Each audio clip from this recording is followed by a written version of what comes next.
Portable Arijan ẹ̀yin gan lé ẹ̀kọ́ máa fún ní typical example pé Ọlọ́run má jẹ́ ń tẹ́ lọ́wọ́ ẹni tó fẹ́ràn mi. Ẹlẹ́dàá má jẹ́ ń tẹ́ lọ́wọ́ ẹni tó fẹ́ràn mi. Ṣé rí pé ẹ ti ń gbẹ́nu sí máìkì báyìí? Wọn ò béèrè ẹjọ́ lọ́wọ́ yín o. Ẹ tí ìdórí yọ mí o. Ẹ dẹ̀ ti ń ṣe interview fún ara yín. Welcome to Fracas Nation. Ṣé rí tán bá ń pè nǹkan ní fracas, ẹ ti wọnú fracas.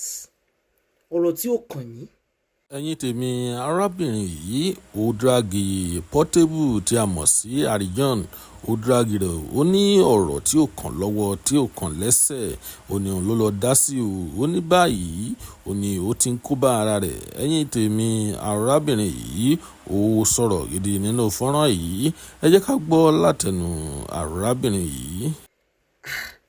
Ṣebí ẹni ọmọọṣẹ́ yín ni Alhaja LIZZY ANJORIN? Ṣé bí ọ̀gá ṣe máa ń ṣe fọ́mọọṣẹ́ nìyẹn? Àwọn tí wọ́n wà ní industry, àwọn àgbààgbà tó wà nínú industry tán decide pé ọ̀rọ̀ yìí ó dẹ̀ kó ti kọjá ibi tá à ń gbé lọ, tán ra dákẹ́ ẹnu wọn. Wọn ò fẹ́ tẹ́ lọ́wọ́ wọn kékeré ni, wọn ò dẹ̀ fẹ́ tẹ́ lọ́wọ́ ẹni tó fẹ́ràn wọn. Wọn ò fẹ́ tẹ́ lọ́wọ́ ayé, wọn ò dẹ̀ fẹ́ tẹ́ lọ́wọ́ bí. Wọ́n dákẹ́. Wọ́n rí pé kò sí àwọn rí pé àwọn ò fẹ́ station tó yẹ pé táwọn máa jáde tó gẹ́ pé tí àwọn bá pàdé Alhaja LIZZY ANJORIN àbí táwọn bá pàdé Ìyábọ̀ Òjó, ìkọ̀kọ̀ ni wọ́n ní lè kí wọn. Wọ́n ra gbẹnu wọn dákẹ́.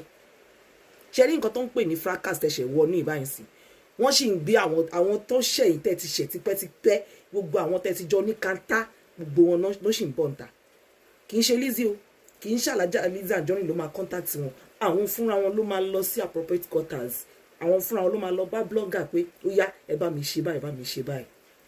Ṣé gbogbo àwọn tẹ́ ti ṣẹ̀ tipẹ́tipẹ́, gbogbo àwọn tó ti ní yín sínú, gbogbo wọn ló máa jáde. Ẹ máa sọ̀rọ̀ táyà. Mo ń jayín tán, ẹ máa sọ̀rọ̀ táyà. Ṣé bẹ́ẹ̀ yìí náà sọ pé Alhaja LIZZY ANJORIN pé wọ́n ń pariwo jù, ọ̀rọ̀ wọn ti pọ̀ jù. Ẹ̀yin náà ṣe bẹ̀rẹ̀, ẹ ti rí bó ṣe rí lára, ẹ̀yin náà ti fìlì tẹ̀, ẹ ti rí pé nǹkan tálágbẹ̀dẹ Alhaja LIZZY ANJORIN fi ń lurin lójú kan, ó ní nǹkan tó rí tó fẹ́ mú jáde. So kò yẹ kó kàn yín. Ṣé bẹ́ẹ̀ gbọ́n, ṣé bẹ́ẹ̀ gàlẹ́lẹ́ jẹ́ sí wọn, ṣé bọ́ọ̀ gà ṣe máa ń ṣe nìyẹn. Ẹ wọ studio fún wọn. Ó ti wá fi hàn wípé ẹ fẹ́ bá wọn jà tẹ́lẹ̀, ẹ kò mọ̀ bí tẹ́ máa gbà wọlé ni. I could remember nígbà tí tẹ́ kọ́kọ́ sọ̀rọ̀ tí Alhaja LIZZY tó dá yín lóhùn, wọn tí ẹ tí bẹ̀rẹ̀ sí ní bú yín, wọ́n ní ọ̀gá mi ni o, ẹ má bá mi bú o, àwọn ẹ̀yin warriors ẹ má bá mi bú, ẹ má bá mi sọ̀rọ̀ sí o. Ìyẹn show pé wọ́n sì nífẹ̀ẹ́ yín, as in bí kan ṣe wà tẹ́ pé wọ́n sì fi yín sí lẹ́gbẹ̀ẹ́ wọn nínú ọkàn wọn, tó sì pọ́n yín lé. Ẹ wá tẹ̀ra yín pátápátá.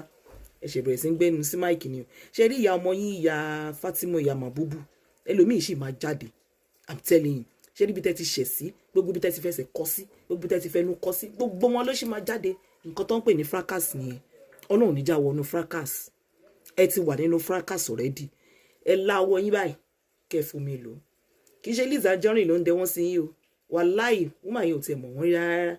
Ṣùgbọ́n àwọn fúnra wọn, àwọn ènìyàn gangan náà máa fẹsẹ̀ ara wọn rìn, àwọn náà máa contact ibi tí ẹ kàn contact, because àwọn náà fẹ́ tẹ́jú yín mọ́lẹ̀, wọ́n fẹ́ kẹ́ ẹ ṣubú. Ẹ gbádùn mi, Arijan, welcome to fracas.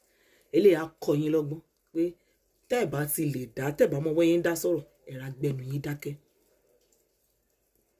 Ọ̀nà má jẹ́ ń tẹ́ lọ́wọ́ ẹni tó fẹ́ràn mi. Ní tilẹ̀ tó lọ́n Alhaja LIZZY ANJORIN, wọ́n fẹ́ràn yín because nínú first show wọn kọ́kọ́ bu yín lọ títí. Ìfẹ́ náà sì ń fi ń bá yín sọ̀rọ̀, náà sì bí ẹ̀gbọ́n. Nǹkan tó yẹ kẹ́ ṣe, ó yẹ kẹ́ kọ̀ pé Liz, yìí ṣe nǹkan tó ro mi ò mí ìmọ̀ bó ṣe mí ìnìyẹn o, bọ̀ torí pé ẹ̀yin náà ti ní wọn sínú, ẹ̀yin náà ti fẹ́ ẹ fẹ́ jáde fún wọn níbi tó lápẹ̀rẹ̀, òun lẹ ṣe fún wọn ní gbàgbó, tẹ ṣe wọ studio fún wọn. Àpadà bọ́ wọn dẹ̀kẹ̀rẹ́ kò ní dá. Ẹ jẹ́ ká mind ẹ má fi síbì kan jù bì kan lọ. Tẹ́ bá ti mọ̀ pé ẹ lè parí ọ̀rọ̀, ẹgbẹ́nu yín dákẹ́, kẹ́ra máa ṣe ọ̀rẹ́ yín lókèrè. Mr. Portable, watch out for more stories tó máa jáde. I'm telling you for free. Watch out for more stories. Níbi tẹ́ẹ̀tì ẹ̀ ti ní fọkàn sí, ọ̀dọ̀ ẹni tẹ́ẹ̀tì ẹ̀ ní wọkàn rò, ọ̀tá bí ọ̀rẹ́ bí ọ̀tá tẹ́ẹ̀tì ẹ̀ ní fọkàn sí, ibẹ̀ ló ti máa jáde. Nǹkan tó ń pè ní fracas nìyẹn. Ẹ káàbọ̀ sí Fracas Nation.